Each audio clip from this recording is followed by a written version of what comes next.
The perfect poached egg. Tender whites around a warm liquid yolk that oozes out like gold when you cut into it. They're an essential part of Eggs Benedict. They can turn any salad into a meal or any vegetable into brunch. The problem is they're really tough to make right. So you've probably read all the tricks and know all the secrets. Add vinegar to your water. Add salt to your water. Don't add salt to your water. Stir a vortex into the water. Wrap your eggs in plastic wrap. And guess what? None of them really work. After years of testing, I've only come across one method that works every single time, and all it requires are two things. The first is a really fresh egg. Fresh eggs have tighter whites and yolks that help them retain their shape better as they cook.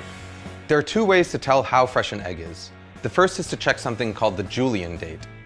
As long as it's packed in the US, every carton of eggs has a number between 000 and 365 on it, and that number corresponds to the day on which the egg was cleaned and packed. So a number of 000 would mean January 1st, 003 would mean January 4th, and so on. All you really need to know is that the higher the number, the fresher the egg. You can also tell how fresh an egg is by carefully putting it into a cup of water. As an egg ages, the air pocket in the fat end is going to get bigger and bigger, which will make the egg stand upright or sometimes even float. A really fresh egg will sink and lie flat on its back like this. Once you've got your fresh egg, the second tool you need is something that I saw first suggested by British chef Heston Blumenthal, a fine mesh strainer.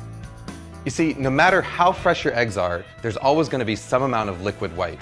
It's this excess white that causes misshapen eggs. You know, those really ugly ones with the wispy white floaters that completely ruin your brunch. To get rid of them, we're going to transfer our eggs to a fine mesh strainer and gently swirl it around until all the excess white is drained away. What you're left with is a nice, tight egg. Even better is that the strainer is actually the ideal tool for lowering the egg into the water. What I've got here is a pot of water at 180 degrees Fahrenheit, which is just about the temperature that the water is quivering but not quite simmering yet.